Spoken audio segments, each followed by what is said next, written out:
He didn't say this by making this up, you know. And he would say, you know, which one? You looked like a princess the night we met. You know, Randy Newman wrote it. You know that tune.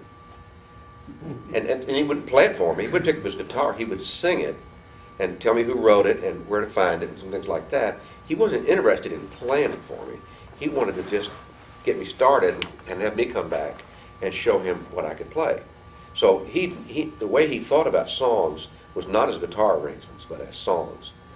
And when you look at the record producing track record, you know, that's where that's coming from. He just he loved songs, loved songwriters, you know. I think I've told some of the guys this story. When I came up here and Jay was like this big, and I went by when we were proofreading the Moonies book, and Jay and I had written a couple of songs together, the father and son songs, you know. And we're in proofreading the book, and Chet says, well, here comes my lunch appointment, and it's Shel Silverstein for lunch, you know. So I says, you guys go grab a sandwich and come back at 2 and we'll finish doing the proofreading. And my son is going, Dad, that's Shel Silverstein. Because he's got all the books, you know, into the sidewalk and all that kind of stuff. Now we're talking, you know. Chet Atkins is the old guy Dad's with, you know, but Shel Silverstein wrote the books. So my son says, Dad, don't you think we ought to sing some of our songs, you know, for Chet and Shel? And he's like 5 when he said that, you know. And that's one of the secrets in his promotion, self-promotion. So, and Chet sits back down. He says, yeah, he says, do a song for us. So we sing, and some of y'all have heard me sing the Gorilla song. You know, that's what it was we did. Yes, if I were a gorilla, la la la la la, I'd eat me up a banana, na na na na. I live in a treehouse, swing on a vine. One thing is sure, I would love you.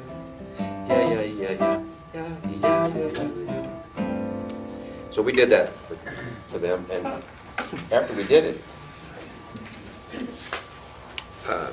Chet turns to Jay, not to me, but to Jay, the 5-year-old, you know, and says, Jay, if I get my tape recorder out, would you sing that again?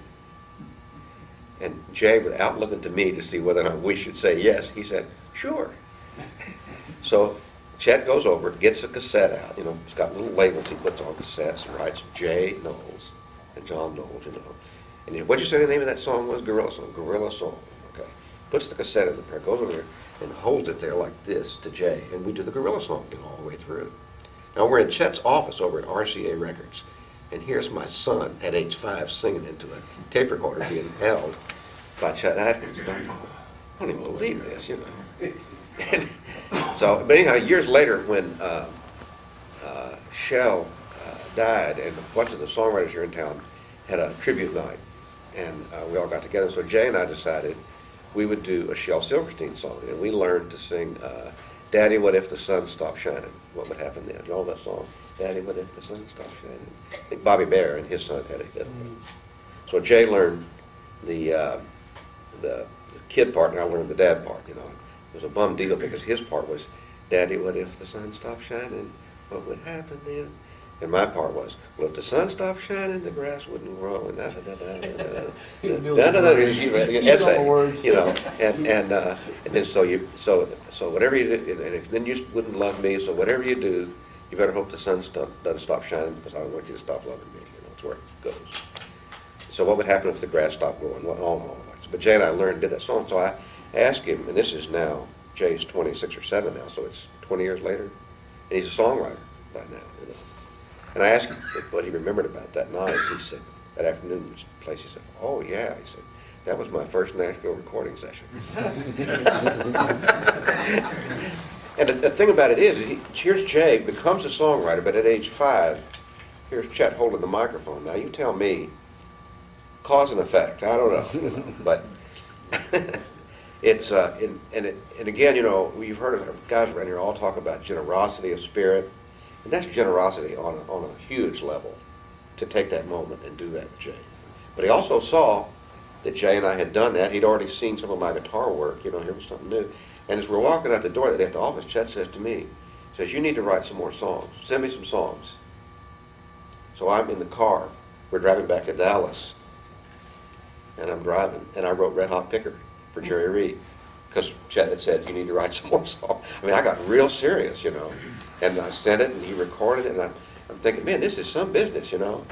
This is do arrangements, and Chet records them, write songs, Jerry records them, you know. Well, it's not how it is. After that, it was a long dry spell. You know?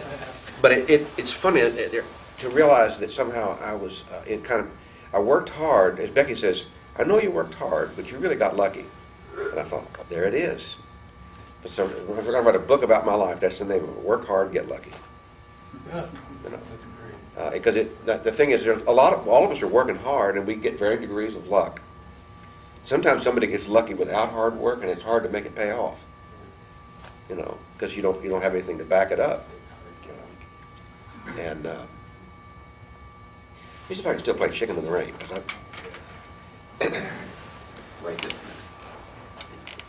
I'll play this slow once to see if I remember.